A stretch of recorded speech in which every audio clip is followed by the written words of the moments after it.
In this video, I'm going to demonstrate how to replace a temple arm on your Phantom frame.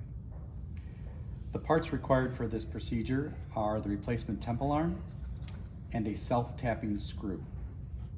The tools that I'm going to use are an optical screwdriver and a pair of pliers. You will notice the temple arm has a preset pin placed in the hinge gate that is holding the gate open. This will make it easier for you to attach the temple arm to the front of the frame. The first thing you're going to do is just to line up the hole on the hinge with the hole on the front of the frame.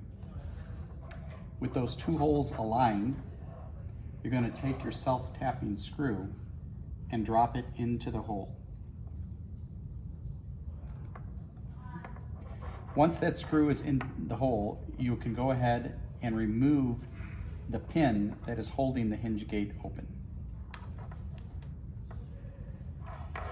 Now I'm going to use the optical screwdriver to secure the screw into the front of the frame.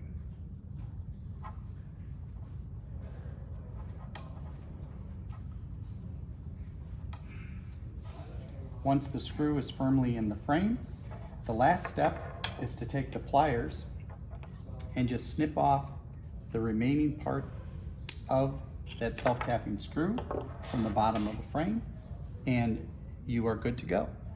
This entire procedure should take about 1 minute.